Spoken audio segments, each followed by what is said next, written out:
Happy Monday from Robert. I hope you can hear me. There's no sound feedback on Good Health on the Facebook Live, and I didn't do a sound check, so otherwise all you can see is my funny face.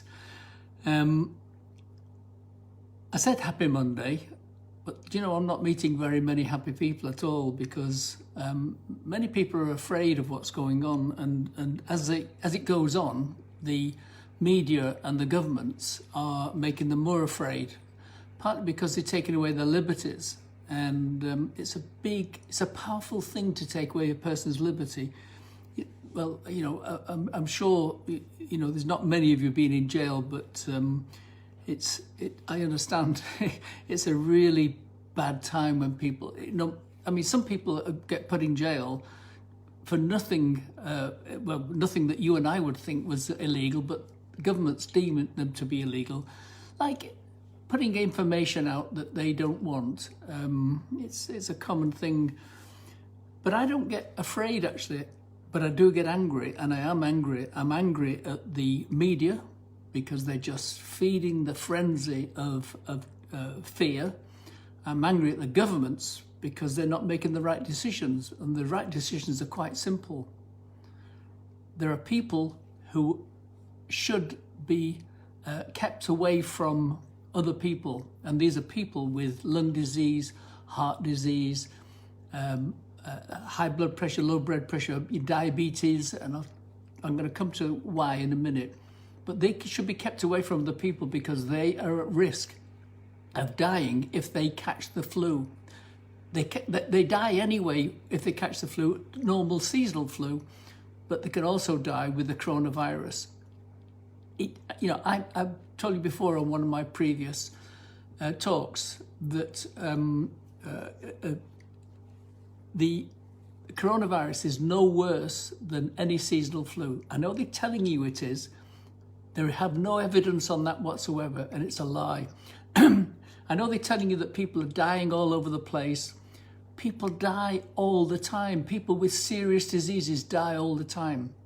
And there's no more people dying now than in the same week in last year, and last week, the same week in the year before.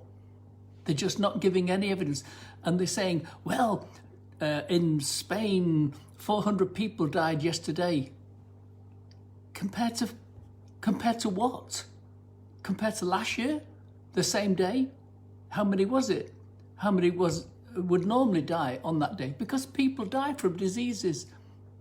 If they didn't die from diseases, we'd all be, you know, more people on the planet, but they do die from diseases. And I've told you before, my mother died at age 62 of lung disease. So I don't make light of this at all. But those people that are at risk from coronavirus need to go into quarantine. They need to go into hotels or hospitals or somewhere, but they need to be in a safe place, and they can wait it out there till all this has died down. But the government's not doing that. They're taking away the liberties, they're closing down companies, they're taking away people's jobs, people's livelihoods. Oh yes, they're giving them a few dollars you know, back to them, like we're really good, you know, we're really looking after you. We don't want that.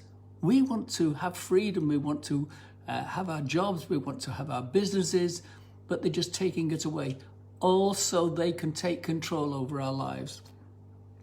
And I think it's deception. And it's not just me that says this. My daughter sent me a clip from Sky News, and it was an interview with the doctor, quite a high-level doctor in the UK. And I think he's very brave because his name is part of this, and he is really going against the whole medical system, and they can be really nasty when doctors go against them, but he's going against them. I'm just going to give you some key things from it, and that's it for today. Because if you want, because I've got the transcript, I took a transcript of the interview on Sky News, and so I can email you the transcript as well as the link so that you can watch it live. and you can read along with the transcript at all. Why would I do this? Well, because I'm not a doctor. You know that I just do my own research. I research doctors, I listen to doctors, I listen to lots of doctors all over the world and the research. But here's a doctor putting himself on the line, and I really would.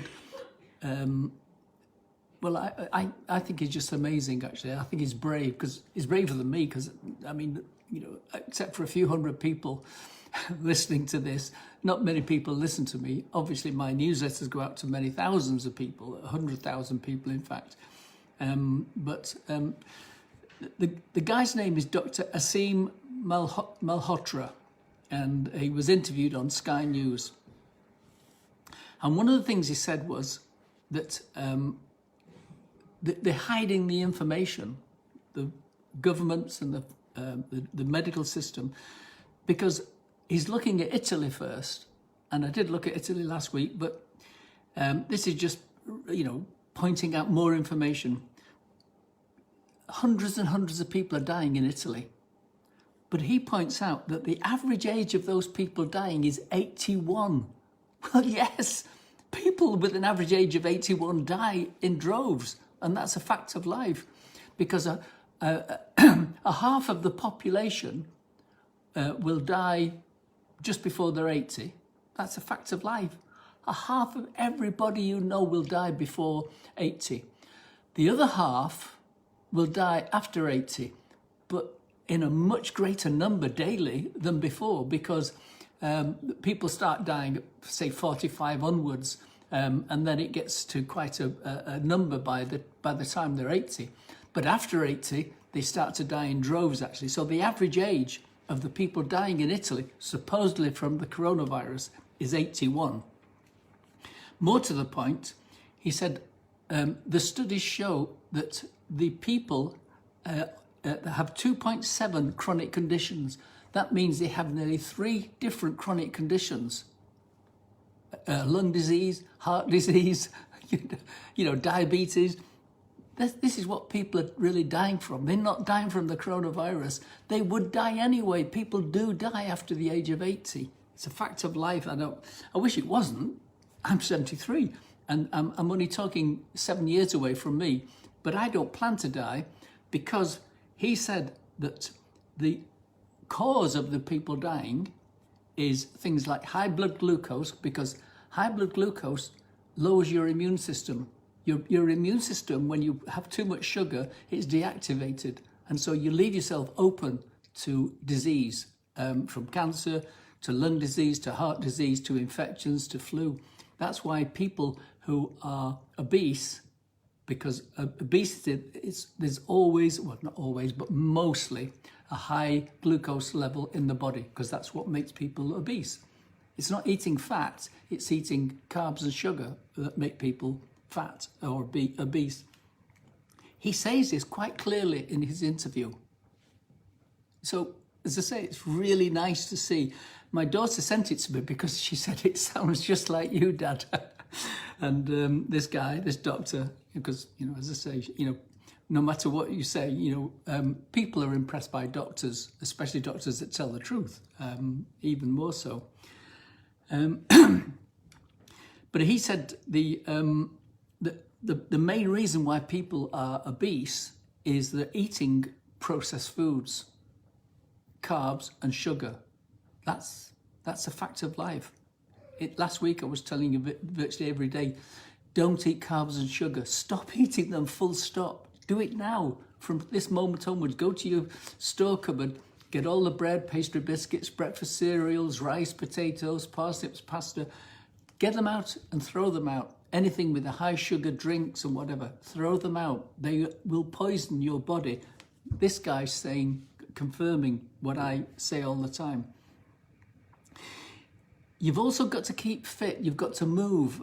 In my things, I tell you to walk 5 miles a day. If you can't walk 5 miles a day, walk as far as you can and then build up to 5 miles a day. But you have to keep fit. Your body has to get circulation moving around. And sitting down is as deathly as high blood glucose. So anybody that sits down for 8 hours a day is also at great risk, actually. He's not saying it in those words, but he means it when he's talking about that William Bird, an advisor to the World Health Organization, said just 3 months of being inactive could increase, if all the population all sat down waiting for the coronavirus to go away, that could increase the death rate by 7,000 deaths per year. We haven't even had 7,000 deaths in coronavirus already.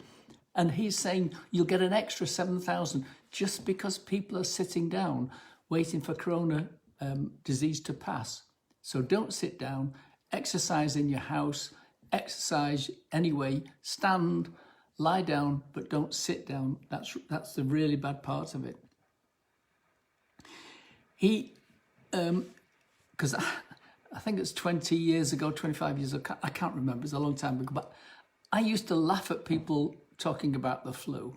And about 20 years ago, I'd been through a stressful time.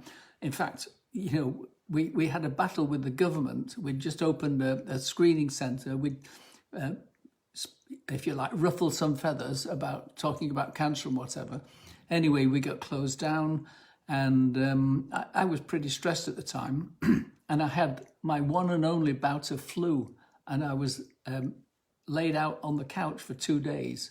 So I do know what it's like to get flu, but mine was down to stress. I was eating healthy at the time, so even with stress, you can get it. So the other thing about the coronavirus, if you like held captive in your house, because that's what they're planning it in the UK.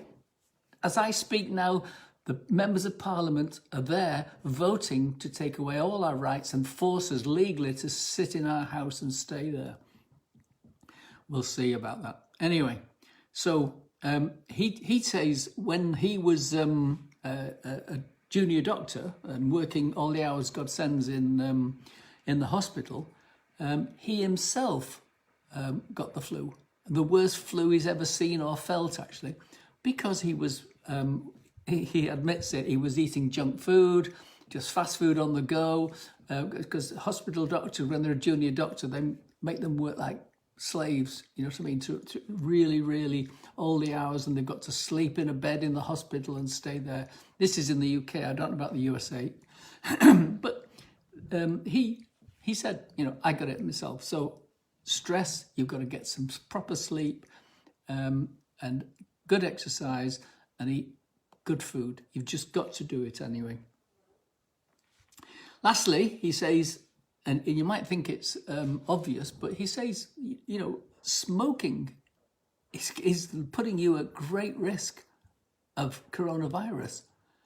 And we know people can die from coronavirus, but you have to put everything in place first. You have to really carefully plan your lifestyle so that you'll get coronavirus. It doesn't happen because you are weak. It happens because you make yourself weak. And that's it for today. I don't want to go on too much, but if you want me to send you the transcript plus the link that's on, and so you can watch on your computer or your phone or whatever, the interview by this guy, he's very, very measured tones, not crazy like me. Just email me at robert@goodhealth.nu, robert@goodhealth.nu. Just email me and I'll attach it and send it back to you. And that's it for today. If you've got any questions, because I've not had any over the weekend, please email the questions as well. And I'll try and answer your questions tomorrow night, and I'll catch you at the same time. Take care.